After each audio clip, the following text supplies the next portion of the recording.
And welcome back to the Ghost and Friends YouTube channel. First show for myself in about 3 months, and just want to say thanks for the support. Thanks for being here. Hopefully, I sound okay and it's not lagging. Normally, I have a guest that can tell me I look and sound okay. I just want to say big congratulations to my friend, Mr. Joshy Manning. I can't believe I have that in blue. It's supposed to be burnt orange. Welcome, Mr. Major Manning, to the planet, to the world. Josh and his lovely wife welcome their first little boy.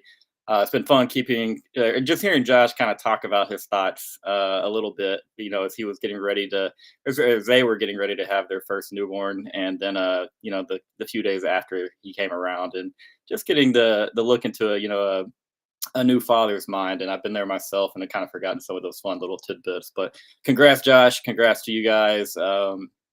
Great name, Major Manning. I know that's not a real deal, but shout out to Major. Welcome back to you guys. Y'all are in the comments again. It's good to see these names again. Got Matt here as always. CB, thank you. Appreciate it.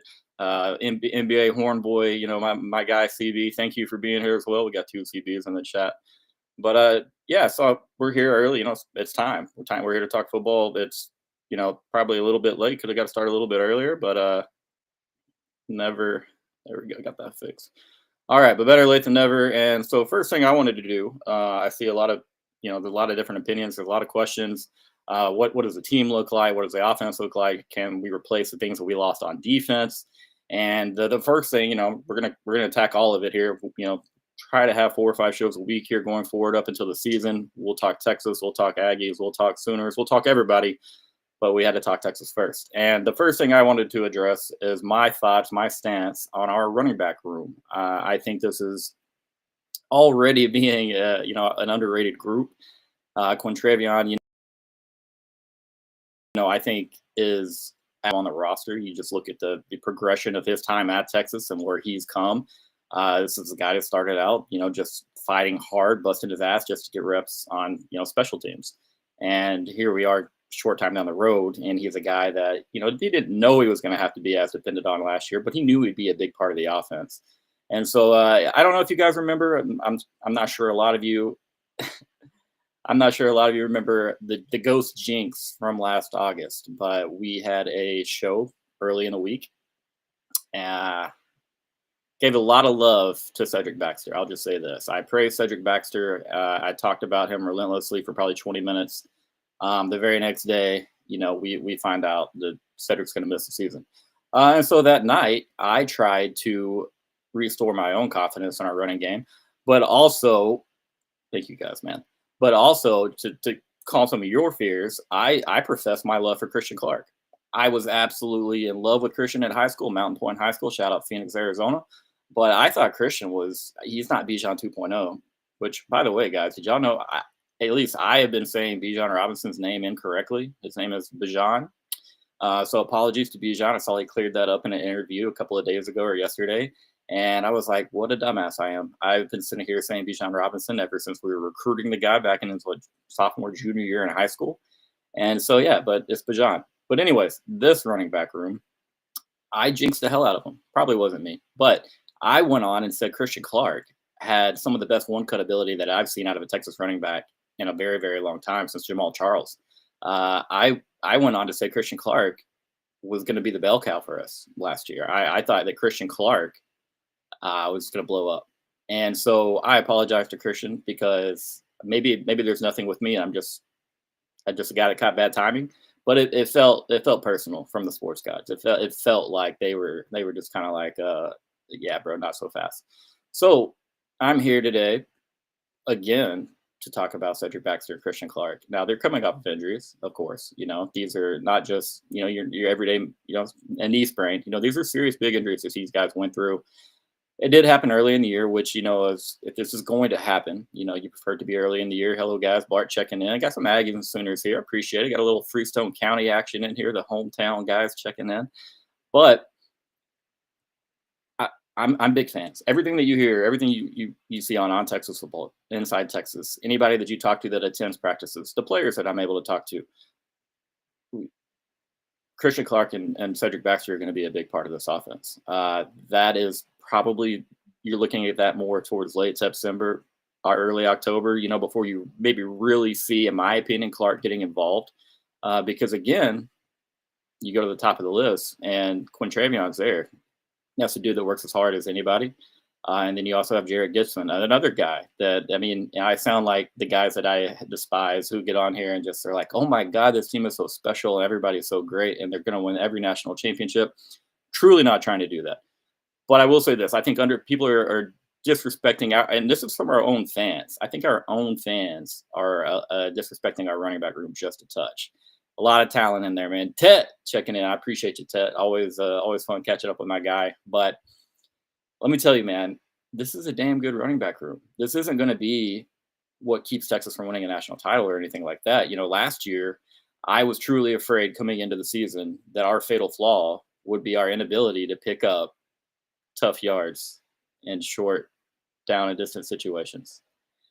And I'm not sitting here patting myself on the back. I wasn't watching in the Cotton Bowl and saying, "Oh yeah, that's so cool that we just fumbled the bag inside the 5 yard line there to have a chance to play for a title." I wasn't proud of that. I was pissed. I didn't want to be right in that regard. But in looking at that team, and again, this was before really knowing what was going on with Quinn Ewers and the oblique injury. But I really thought, like outside of that, this is a championship caliber team. We have the experience in the secondary. We finally have the ability to rush the passer from the edge position, and obviously we feel really good about our linebacker room. Yeah, I mean, no, it's not a disrespect to Quintravion Wisner, but going into the 2024 season, I mean, he wasn't, in my eyes, that back to pick you up the 3rd and 3s, the 4th and 2s, the money downs. Like you can have a really, really good offense. Okay, I'm not trying to rain on the Aggies here, but you go back to Kevin Sumlin. All right, he had Johnny Manziel and he had Mike Evans. All right, he had a offense. They ran incredibly high tempo, and it was basically backyard football, right? And so that's all fun and game, fun and cool to watch. And you light up, you put up a ton of points. But then when you take someone's system and you take out a once in a lifetime type player like a Johnny Manziel, and you have this wide open, high flying system, those tough yards in condensed areas, they naturally become a lot more difficult to pick up. And so with Texas and Sarkisian in an offense where you want to attack downfield, and Sark wants to run the ball, yes, but he wants to run the ball so that he can attack downfield. Steve Sarkisian loves his deep shots. We've seen the clips of Steve playing quarterback for the BYU Cougars. So point is that Texas wants to run the dang football so that they can chunk it deep. Okay. And that offense last year, I mean, we could do a lot of things, but much like you saw A&M after Johnny left, and it's not just him. This is, anybody that runs, the Brile system, the Brile schemes, those true spread offenses, Mike Leach's, spread system, they've always just struggled a little bit more. But at Alabama, teams were, Alabama lined up and ran over teams. Steve gave the ball to a plethora of backs that could just go punish people. And again, this is after they're chasing around Devontae Smith and Jalen Waddle and a slew of other Alabama receivers for a couple of quarters before they really would get into that ground game. And I kind of see the same vision for Texas. He wants to score a lot of points early. He wants to have a little flurry of points early on. We talk about Script Sarkisian. Does a hell of a job, in my opinion, as good as a scripter as there is out there. The only one in my eyes that even rivals Steve in scripting plays to open the game is Lincoln Riley. And I think Lincoln, obviously I had a higher opinion of him as a script play caller when he was at Oklahoma, but we'll see what he does over in Southern Cal. But point is that Sark wants to run the football. And I think Texas has plenty of the cast to do it, okay?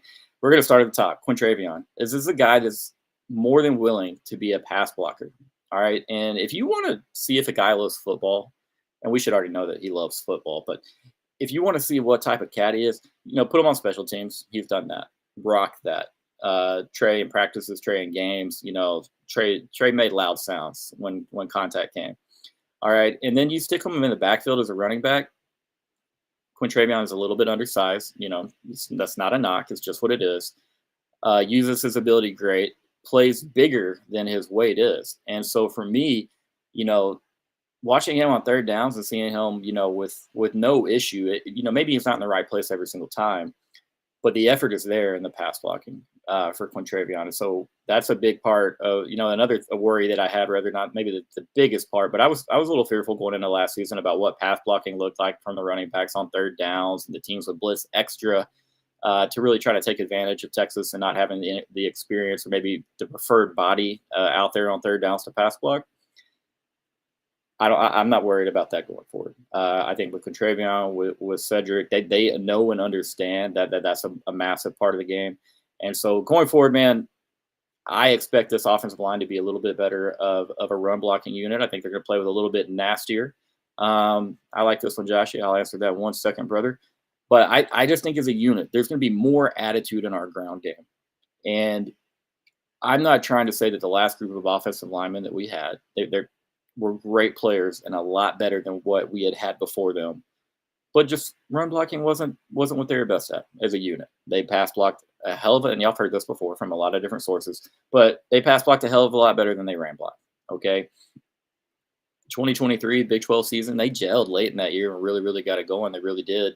And they ran the ball pretty damn well versus Washington. If you don't have the 2 fumbles, Texas wins that football game.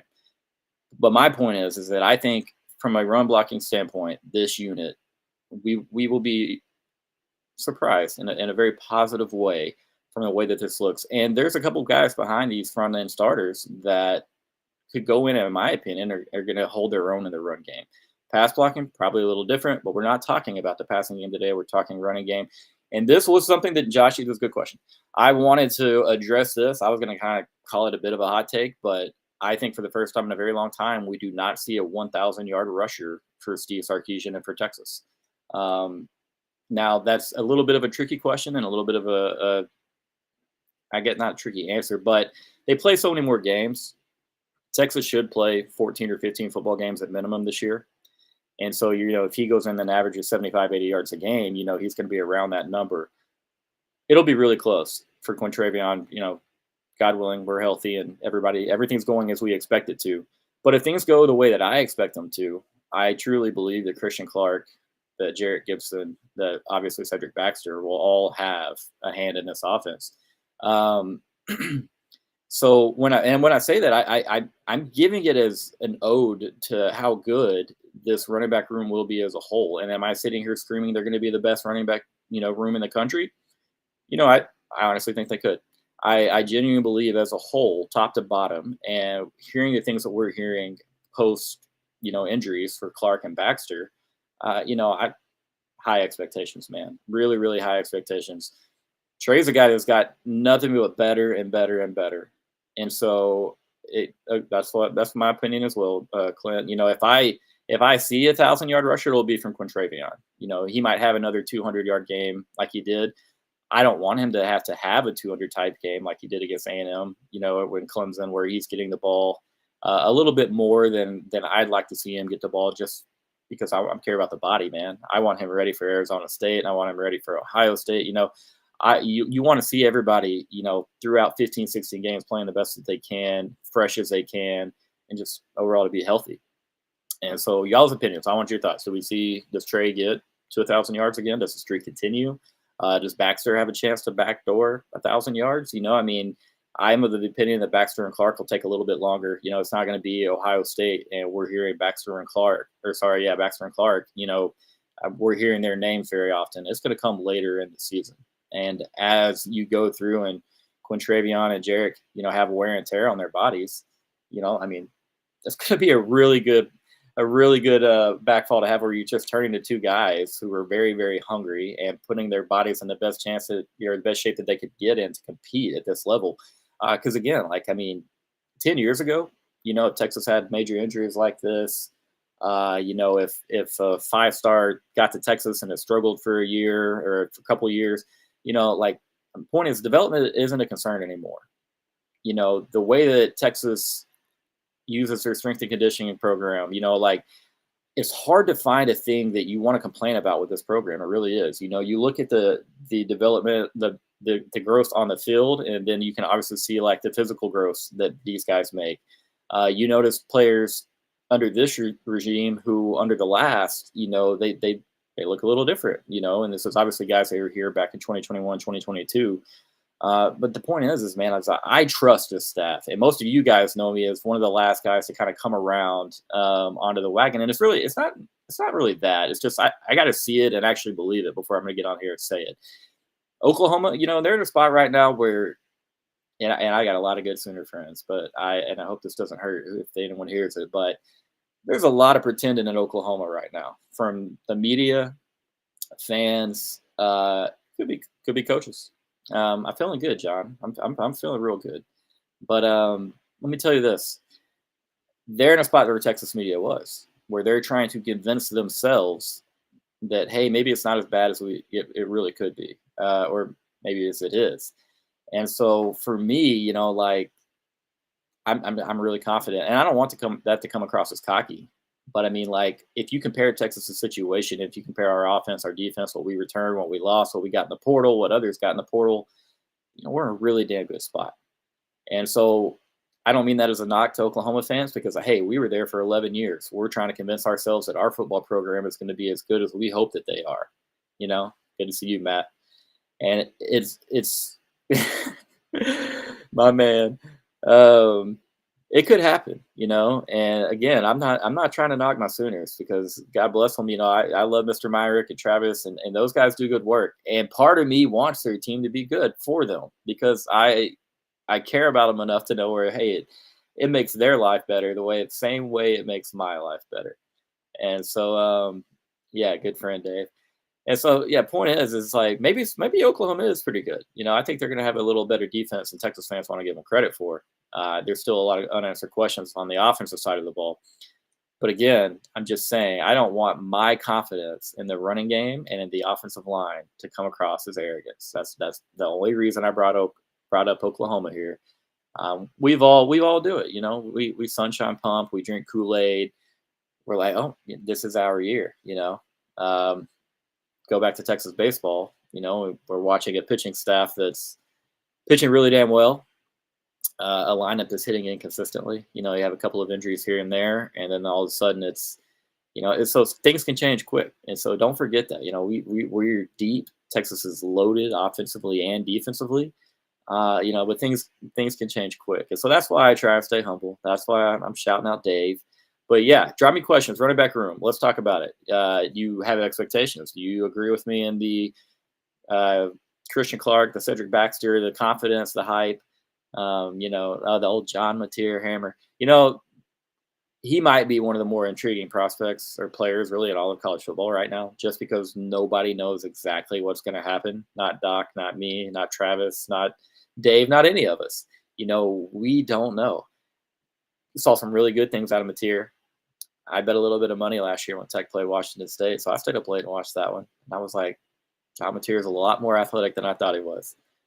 But we saw some stinkers too, and so he'll be around a lot better talent, but he'll also obviously be competing against better coaching, better talent. So it's gonna be interesting to see how that goes, man. All right, yeah. Takeaway so far, everyone's playing for runner-up. Thanks for being here, Bart. Really, man. You'll be pleased. I'm pretty high on your Aggies, but I'm sure I'll get accused of alleged jinx and sunshine pumping. I'll get called all kinds of things by Texas fans, but yeah, man. So. I'm with you right here. It's really, really tough because Cedric gives you that hammer, in between the tackles. He's able to pick up those yards. But then again, you can't not play Wisner, as you just said. This is a guy that got out there against the SEC in year one against an offensive line that wasn't perfect in the run blocking scheme and a quarterback that couldn't throw the ball downfield very well. A lot of people in the box. Trey made a lot of guys miss. I saw an Aggie say that our offensive line dominated their defensive line last year on November 30th. Do y'all agree with that? Do you think Texas's line dominated? Texas ran for 200 yards, but did Texas's offensive line dominate that defensive line? Because I'll be honest with you, I think a lot of the credit goes to Quintravion. I think he was incredible in that game. His vision in that game was better than it had been all season. Maybe he just raised the vision up for that moment. It's such a big spot for both teams there. So in my opinion, it was more Quintravion, and that's not to knock the offensive line. I'm trying to give Trey the credit, in my opinion, that he deserves. Hey, if Baxter's trusting that leg, he's running back one. That's case of the point. That's it. And again, that's not something you're going to see Ohio State, UTEP, Sam Houston State. Funny that we're playing those guys. You're not going to see any of that early in the year. Cedric Baxter takes over like that. That would be something towards more Red River, later in the conference, that, in my opinion, before Baxter were to take over. And again, if he were to take over, you're still going to see a lot of 5 out on the field. Quintravion's not going anywhere. He's got to be out there. That kid is a dog. Plays with so much heart, man. But Dave's called me a lot of things other than ugly, man. You kind of got off good there, Joshy. It could be worse. But Dave was calling some softball earlier. He was sending me highlights. Good man. Thanks for being here, Gage. Gage will be back on the show soon, as well as Joshy, of course. At the moment, no. Baxter's not going to be the starter, in my opinion. I think it's Weisner. As far as Ohio State, it's Weisner. You're talking about a guy who, the last time he was on the field, Quintravion, he was against Ohio State. Again, brand new defensive coordinator in Columbus. I'm not saying that, but as far as the speed of the game, you just want to warm up Cedric Baxter and Christian Clark a little bit more, in my opinion. If Baxter was 110% healthy, even then, I think you're looking at a role where it's maybe, in my opinion, 40% tops, just to warm that body back up to game, to on-field, in-game action against real, athletes that are trying to kill you, really. It won't be burn orange on that one. So, here we go. We got a little war versus Bart and Joshy. Torian York, worst power 4 linebacker in football. I'm hoping that you're being facetious there, because that man he's a stud. He's a player. I'll give Torian York credit for that. But if you were to ask me, hey, like by the end of the year, that's the thing, man. We want to look good. We want to be right come December, come mid to late December, right? We want to sit there and be ready, fully rocking. I don't care if we have 2 losses. We want to be in the college football playoff. I will care. I will whine, and I'll probably cry on Twitter a little bit. But you just want to be healthy. Like, you want to be healthy. And so from what I'm looking forward, I'm like, what does this running back room look like if fully healthy, expectation-wise, come December? And for me, I'm telling you, it's Baxter and Clark are 1 and 2. Like, I don't know what that is, and I don't want it to sound like a knock on Quintravion. Shout out to Mama Angie. You're fantastic. I am just very, very high on Baxter, Clark, both. And again, kind of see it in game. Need that in-game action against a real opponent, live opponent. You want to see that, but that's just from seeing their tapes out of high school, seeing Cedric for his freshman year. I'm still very, very confident. I mean, Cedric, people knock on Cedric like, oh, he's big and slow. Like, no, that guy's got wiggle and he can turn. Like, he might not be as agile or have the one-cut ability maybe like a Bajan had. But, I mean, Baxter's a stud, man. You don't become the number 1 high school running back in the entire country if you're not a dog, especially when you're in the middle of Florida down there in a hotbed. But, I don't know about much better, man, but he's definitely better. Let's just call it like it is. He's a better talent at running back. Quintravion might be a better football player. He does everything, and he does it at his hardest. Again, he's a little bit undersized. If Trey could hold another, 20 pounds and do it healthy and not lose his twitch, I mean, it's just Trey's the size that Trey is. And so, I mean, I love these guys. I think they complement each other pretty dang well. I think Clark has the best one-cut ability out of all 4 guys. I think Baxter's the best in between the tackles. Quintravion's probably going to be the best again in the passing game. I mean, Quintravion, yeah, he had 1,000 yards last year rushing. He also had over 300 yards in the receiving game. 1,400 total yards. So again, going back to your points you made earlier, Trey's playing, baby. Like, you gotta take that off the field. And so I think we could see a true platoon system unless somebody just really, really gets a hot hand there in conference play and they're picking up, 7, 8 yards a pop for a span of 2 or 3 games. Quintravion did a great job last year, averaging over 5 yards a pop in the SEC play. And so, again, I'm talking about our offensive line maybe not being the best or being as good in run blocking as pass blocking, but still had a rusher go out there, run for 1,000 yards, put out over 5 yards a clip. And so credit to those guys, man.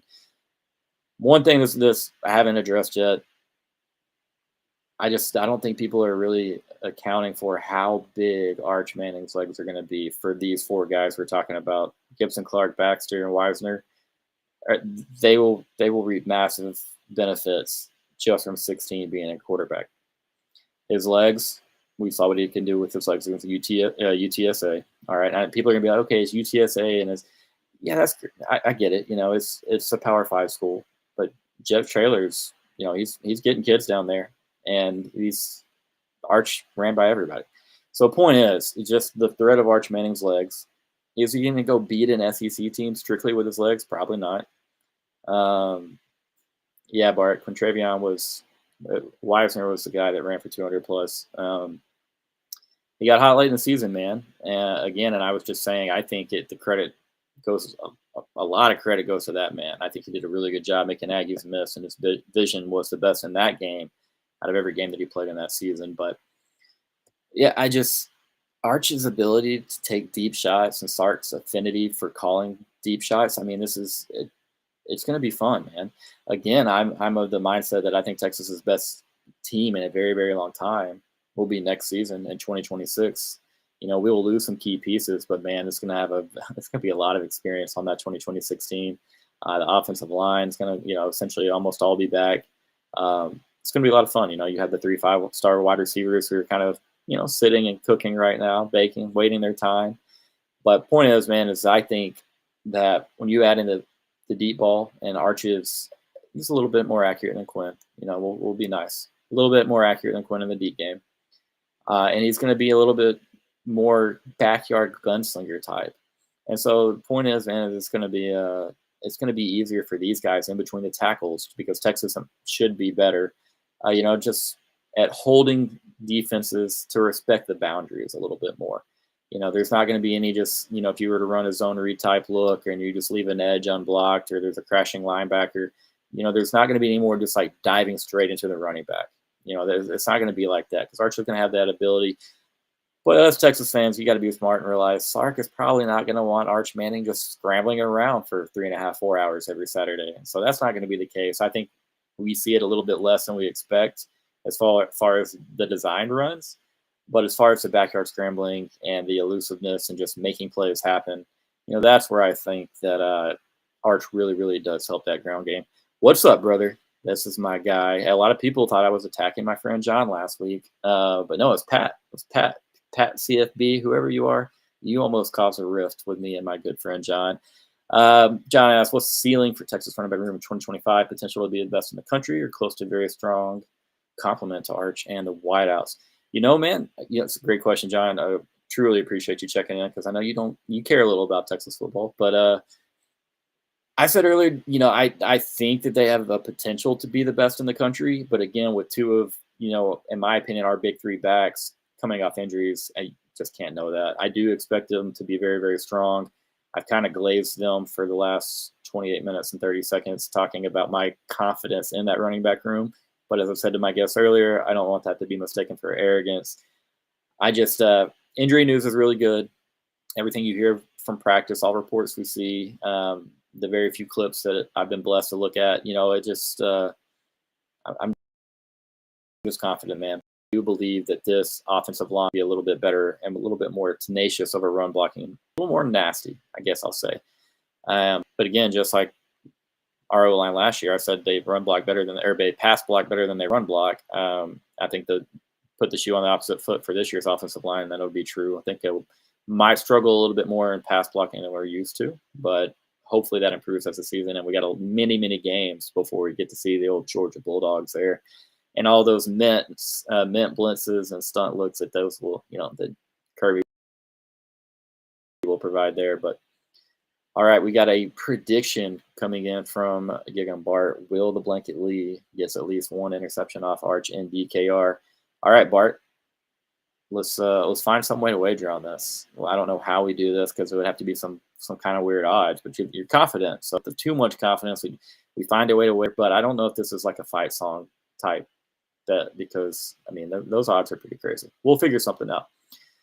I agree, John. I really do, man. I think that it's deep, and that there's three guys I really trust, are really excited about. And I think Jared Gibson's going to prove some Texas fans wrong.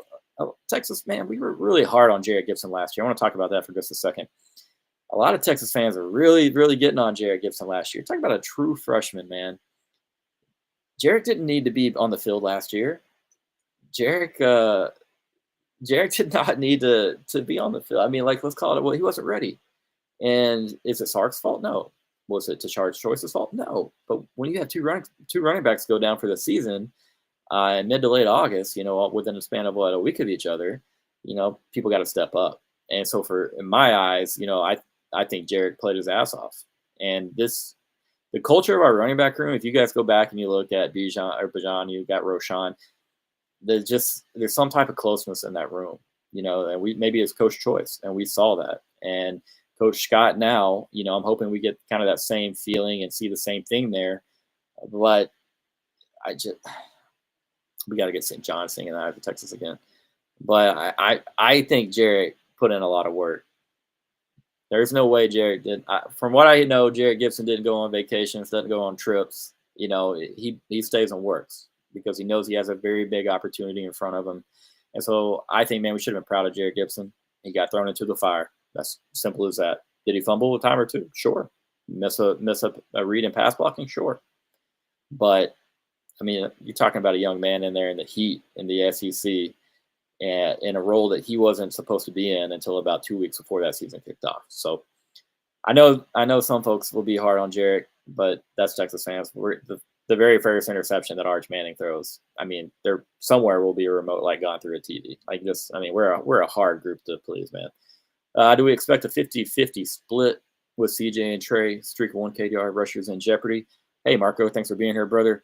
Try to answer this one a little bit earlier. I'm going to call the streak to come to an end. I think that because we have a true platoon system, in my eyes, that we'll see more of a early on in the season. We're going to see, I think CJ, I ballparked at 30-40% if he's 110% healthy early in the year.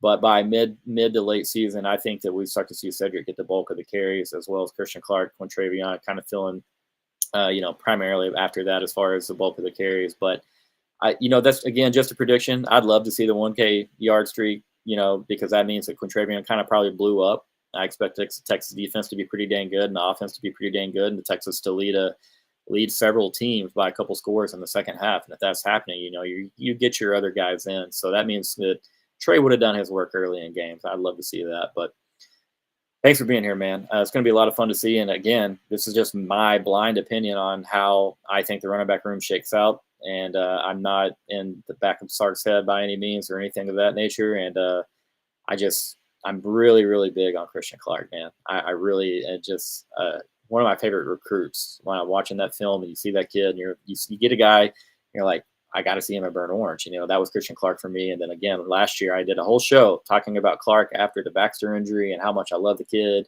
And the very next day he goes down.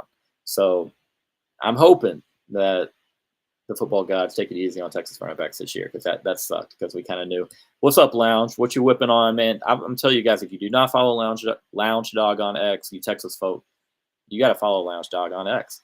Occasionally, he will scare you with a really hideous macaroni picture, but 99 times out of 100, this dude is posting some gas, absolute heat when it comes to food on the timeline. All types of things. I wanted to DM him like 2 or 3 days ago. I don't know what you posted. It was like 2 food posts ago. But everything you post, man, I bookmark it. I go back later, drill a little bit, see if I could whip it up myself. But Lounge, appreciate you being here, buddy. Go Dogs. I hope it works out for you a little bit this year. All right. Me and Mr. John Moore will be doing a little preview on the old Texas Longhorns coming in this week. I'll let John, I won't ruin anything else about that. I'll let John tell y'all when he's ready to tell y'all, but looking forward to having some fun with my guy. All right. What was this? What did I miss? Okay. Second favorite team from Georgia. I love Georgia Tech football. I don't know what it is. When I was young, I'm watching, I think it was the ACC title game, and it's Tashard Choice in the locker room giving a speech before they go play, like, I don't remember who it was, but I want to say like Boston College or something. But a fantastic speech. If you've never heard Tashard Choice's pregame speech at Virginia Tech, or sorry, at Georgia Tech, just go YouTube Tashard Choice's pregame speech at Georgia Tech. It's pretty cool, pretty iconic. And in that moment, I really kind of rooted for Georgia Tech and started to like the old Yellow Jackets a little bit. And then here comes Megatron Calvin Johnson, and then they win a couple of big games. And so fun program to root for. So anyways, that was a random tidbit. Will I wear a shiesty? You're not going to catch your boy in a shiesty. Kodak is here, though, and that is so cool. Man, I don't know if I can pull off a shafty, and that's Nash's thing. I got to get my own thing. So, Kodak, my guy, if you can think of anything, I'm here for you. Also, praying for Miss Vanita, brother. Cancer is awful, and definitely hoping and praying for the best and for just good news, man. Rooting for you on that one, okay? Smoked gator and risotto. Look at this, man. This is a man popping in these comments talking about smoked gator and risotto. So if you've not already followed him, you should be running to do so now. And again, if you're a Longhorn, you ever go to Stark Vegas, Mississippi, the Lounge is a guy, he's an icon there. He's a guy that you have to meet. And no matter how mad his own fan base gets at him for feeding our baseball team, we appreciate you, Lounge. Top-notch stuff, brother. Yep, Lounge is a good diet. See, everybody knows. Longhorns know. The Longhorns know. Hey, let me tell you this. What is it about a guy when he leaves a rival and goes somewhere else that immediately you're just like, hell yeah, bro, like you're my guy now. And I was like that with Hank's team. Tashard Choice transferred from Oklahoma. Maybe that was it for me. Maybe that's why I fell for the pregame speech. Tashard Choice transferred from Oklahoma due to Adrian Peterson, for you guys that might not have known that. But anyways, this couple of teams, who are y'all's teams out there that kind of just like, you'll always root for them a little bit? For me, another like a Nebraska fans, 10 out of 10. You ever go to Lincoln? Best fans in college football, bar none. Nobody touches Cornhusker fans, in my opinion. Welcoming, hospitable. They got a little pissed at Texas towards the end. You go 9, 10, 11, and 1 or whatever it was. You get some bad blood. Here, a little bit. But what Jackson Arnold do? What? How did he hurt you, Clint? Brennan Thompson. There's a fun name. Every now and then Brennan's mom pops up in my comments, and I don't know what to do with it because she's normally not like being like super nice. But I don't want that smoke. I don't think I want that smoke. I'm gonna leave her alone. Shout out Bonnie Thompson. There it is, man. Hey, Oregon's another one, dude. I like it. I love it, Kodak. Oregon, for me, we lost to them in the 2000 Holiday Bowl. Roy Williams freshman year, B.J. Johnson, Sloan Thomas. They couldn't catch a cold. I don't know if anybody can remember that game, but we lost in the Holiday Bowl to Joey Harrington. Our freshman receivers dropped multiple balls in that game. And I was like, dang, this Oregon fight song kind of slaps. You're green and yellow. Like, oh, go Ducks, For me, it was always the Pac-12 schools. The Pac-12 schools are so much cooler than back then the SEC schools, the ACC schools. I thought the Rose Bowl was the shit. Anybody that goes to the Rose Bowl, I loved it all. But, yep, there you go, Lounge. He's welcoming everybody. And I plan to be over there for football, Lounge. I don't know, if you'll be at football this year, if you revolted, banned yourself from attending, Mississippi State football games. But I hope to see you over there, man. And so the UF's another good one. The Swamp. Everybody loved the Swamp. Gators are the cool mascot. Been trying to convince my wife to let us get another alligator. It's not really going well. Kids are begging. If there's any feds out there, you see this. I've never had an alligator. I definitely don't plan on getting another one, okay? Anyways, all right, guys. So running back room, my prediction, no 1K rusher. Platoon system that surprises many people. I don't have questions about it. I've seen a few other questions. Maybe I just see the worst Twitter accounts. Maybe that could possibly be it. But point is, man, is I have high expectations for this running back room for a number of reasons. Experience, all right. And you're talking about Clark, a guy that had his freshman year at the University of Texas taken from him via injury. All right. You can do two things. You can sit there and you can pout. You can feel sorry for yourself. You can half-ass workouts. You can half-ass, any type of anything that you do, your team meetings, class, you can, oh, woe is me. I don't deserve that injury. And I'm just going to half-ass my next, 1, 2, 3 months, could be 1, 2, 3 years. because I just don't feel that that was fair. And Texas doesn't have those type of cats. Cedric Baxter is not that type of cat. Have y'all seen Cedric Baxter? Cedric Baxter looks like a refrigerator that moves really, really damn fast. Um, Bart, I had an alligator. Been trying to get another alligator. I had 2 alligators. Trying to get more. But my wife, Aggie wife, throwing a little bit of a wrinkle in that plan. But yeah, hey, I think it was like $10,000 fine for having an alligator in the state of Texas to own an alligator. And so I had them in the middle of College Station, Texas, on Hawk Tree Street, which is right across the street from Consolidated High School, and would take them on a little bit of a walk every now and then. And nobody ever turned me in. Nobody ever said anything. Everything was good. Everybody lived. Nobody got bit except for my roommate, but that was definitely his own fault and the story for another time. All right, so confidence in this running back room, man. I think Archer's legs help. The deep passing game is going to be there, and it's going to help. You still have a very fast wide receiver room. I'm going to have a whole show about Jack injury soon, because I'm telling you right now, he's going to ball.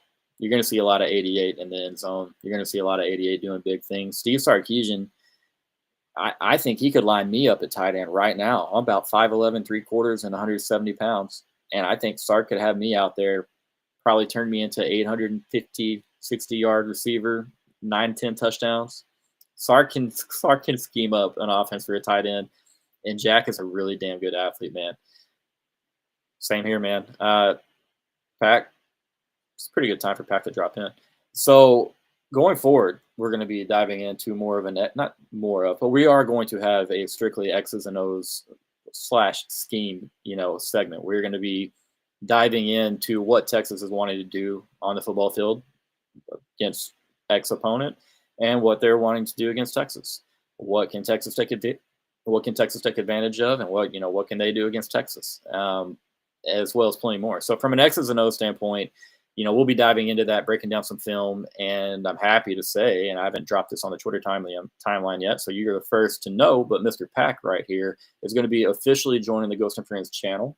He will be coming on to, we are going to talk film like we were talking to 5-year-olds. We want people to understand and comprehend the terminology, the verbiage, everything that goes through a coach's headset. So things that they have heard. Pack and I both personally heard ourselves. Pack is a wizard when it comes to this stuff. It's really fun to listen to Pack talk. And Pack also is incredibly dialed in as well in the recruiting scene.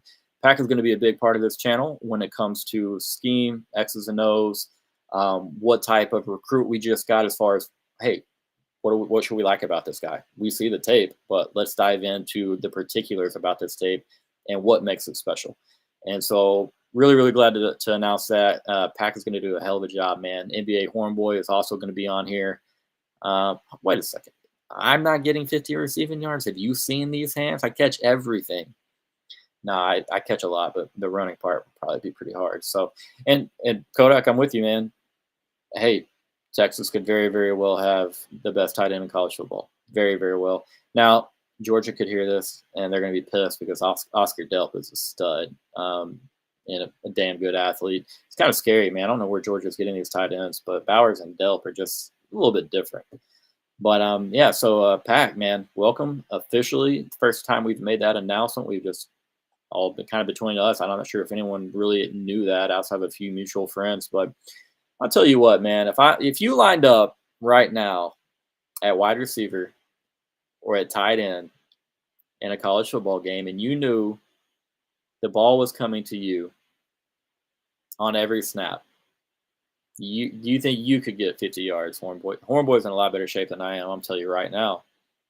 You see him, you see me, you're going to pick him as far as who has a better shot at getting these 50 yards. But one day, man, I'll tell you what, I'm going to get these guys on the golf course because that's about the only place I think I have a chance at defeating Hornboy in anything. Maybe college football 26, but I know a lot of y'all played college football 26. It's kind of took over my life for probably about a week there. I think I played about 210 online games in a 6 or 7 day period, and I think I'm done. I think I'm done. Y'all know, y'all seen it. Y'all see all the bugs, the glitches, all the bullshit that comes along with that game, and I think I'm done. It was a great 2 or 3 weeks though. I had a blast. but I think it's time to pack it up.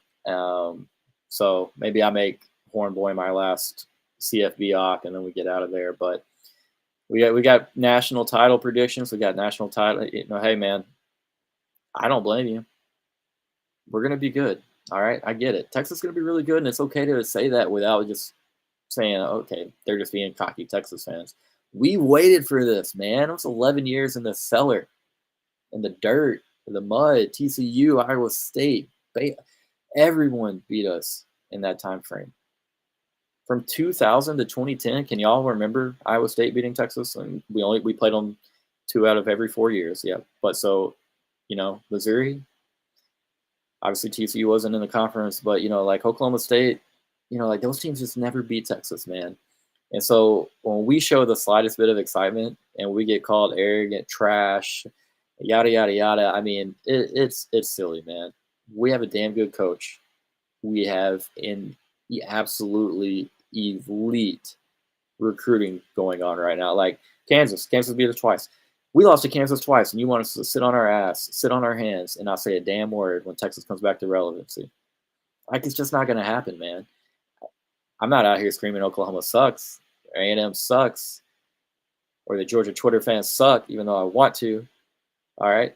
It's just we're confident. And that, of course, we have the bottom 10% of our fans on X and what other social media apps you pay attention to that might be in there doing that. But don't do that, Drew. Drew, don't do that. I'm not going that far. Thanks for being here, brother. Really appreciate it. Can't wait to play some golf on Friday. But yeah, that's a good jinx. I like that. I do appreciate the Aggies that try to throw my own jinxes back at me because I didn't even know that they were jinxes until they started doing that. And so I appreciate it when they show that same humor. As far as a national title pick, we'll have a big prediction show. We got that coming in a couple of weeks. I'm going to be joined by the same guest from last year that did the big prediction show. I do have a winner in mind. But again, it's hard to talk Texas football right now because, man, these people are coming for you. What was your prediction? Tell me, Joshy. I need to know, man. You have some good ones here. Hey, KRJ, my man.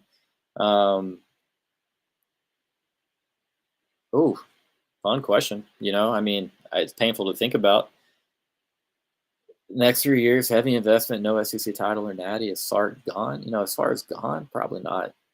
Georgia held on to Kirby Smart for quite a while before, he got through the evil empire, national title, and I mean, I think that's the right way to do it. Look at Kirby still, several years later, and, he still has the Dogs in a damn good spot, obviously on his side of the ball.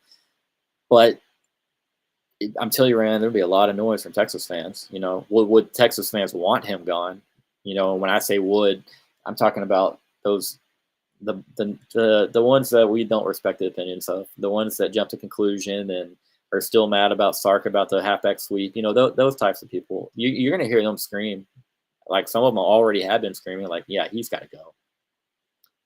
And there might be in the back of my mind, I might be mad for 2 seconds and say, yeah, he's got to go. And then I'll get back to thinking about how it was with Charlie Strong and Tom Herman, and I'll be like, I love you, Sark. I'm so grateful for these 10-win seasons and playoff appearances. But again, man, no, it would be very frustrating. But I'm not the type of guy that looks at the next 3 years and is like, all right, we have to win the natty. Is Texas good enough to win a natty this year? Probably so. Next year is a year where I'm like, I know Texas will be good enough. And so you don't know what everyone else looks like, but I know that Texas will have the pieces to be as good as anybody next year. And so, yeah, it would hurt it would really hurt. I'm not going to scream that though, man. We've been through the trenches, and I'm not going to scream to go back. I don't want. Sometimes change isn't good, and we found that out the hard way. Yeah, slandering Lounge for the brisket mac and cheese is it's a timeless habit of ours, and he deserves it for posting it, to be honest with you. So don't even make him feel bad. There we go. Just glad to be back on the field with the Aggies. It honestly does feel good. I'm a little bit nervous. A&M's run out when Texas came to town, that shit was elite. That was elite. The crowd, the energy. Like, I need Texas. We got to bring every bit of it when the Aggies come, and I think we will. But I already can see it, seeing how we live our lives on Twitter at times. I can already see the Aggies. Our run out was cooler. I want everything over them. Okay, Drew, if you're still out there, we're coming for your run out. All right, we're gonna have the better run out in the Lone Star Showdown series. This is it. What did shoot? Sorry if I missed your call, Joshy. Man, great question here. Will KJ Lacey take a snap at Texas? And this is one where you got to walk delicately on these things. You're talking about Arch Manning being the quarterback for Texas right now with KJ Lacey, Trey Owens behind him, and then you have Dia Bell, and Dia Bell is probably the best quarterback prospect to come out since Arch Manning. And people will say, okay, you're wearing a burn orange shirt. It's super easy to say that. Man, Sark knows what he's looking for in a quarterback. And Sark took Diabell pretty dang early, man. And that's a telltale sign of like how much he wanted that kid. And Dia does and says all the right thing, puts in all the great work. Dia and KJ are, they do things a little bit differently. Obviously, Dia's a little bit bigger. KJ is a little bit better with his feet. But I think KJ is a very adequate passer. And I think that the staff and Sark, AJ Milwee are really, really high on what they've seen from KJ since he's been to Texas. This guy's all business, man. Seems to be the motto for the program. I mean, it really is. And for a team and a program that we're shooting airsoft guns at one another, during summer camp, just less than a decade ago, you appreciate those things. And you appreciate that, hey, they're not goofing around. And of course, we still have knuckleheads, man. They're kids. I'm dancing around your question so hard right now, yeah. But I think he takes a snap at Texas. I think that Arch Manning comes back 110% will be back for next season. And I think we have a year at KJ Lacey. I really do. After that, I will make no predictions or give no thoughts because I think D is going to be really dang good, man. And so, hey, KJ, Saraland's finest. If he goes and gets it, and how do you take away from him? You know what I mean? It's kind of like the situation with Quintravion right now. I can't talk 50 minutes in and I'm losing it. It's a matter of the guy went out there and put in work and had success. 1,400 total yards for Trey, and that's why, it's hard to see him not getting back out there. 2 years of Arch Manning, year of KJ is what I would say today as far as that. And yeah, I love you, brother. Thanks for being here, man. Yeah, Drew. I know that you're a little bit younger, man, but I genuinely hope that your first year of Texas and A&M, I hope you saw everything that you could see with the rivalry. I hope you saw the good and the bad because you're always going to. But there's some really, really good things that went down that week. I love collabing with Billy and the Texags guys and getting to know David Nuno and and best tailgate of my life. Being real with you. Pre-game Kyle Field, best tailgate of my life, bar none. So, I think you texted me in the second quarter and kind of told me to be careful out there because there's a few, some fans were a little bit restless. And so I for one, obviously really appreciated that. But I think that, I hope you've seen what I've seen is my point. It's a beautiful rivalry that we took for granted. But man, kind of anything goes once you get around the field. It's pretty wild. But yeah, I'm gonna tell you right now, man. Georgia, y'all are doing so damn well. Obviously, all recruiting, but I think y'all killed it in quarterback recruiting. And I was worried about a Kirby Smart continuing to really pry at Diabell, but it seems Dia's locked in and is as much a Longhorn as anybody else. So again, KRJ, thanks for being here, man. Got some Sooners here, and I mean, hey, I'm not gonna repeat the comment or the quote, but I mean, yeah, man.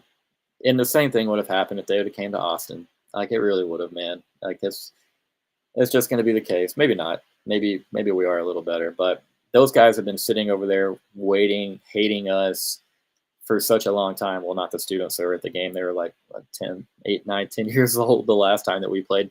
But their moms and dads have been telling them for the last 11, 12 years how much they need to hate Texas and how there's no good Texas fan. And again, it's not all of them, man. It's just a battle. And so we have them too. It's going to happen.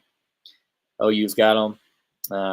I feel like there's a little more respect at that rivalry, though, as far as how the fans talk to one another and treat one another. But again, I had no issues at Kyle Field other than the one guy in my row who didn't want to let me go to my seat. And so other than that, I mean, it was a 10 out of 10 day, and that has nothing to do with even the result. Just the atmosphere, the pregame, the people that I met. Yeah, so lots of fun, dude. I'm glad to be back, man. This is fun. I got to sit here and talk and bullshit for a while with you guys.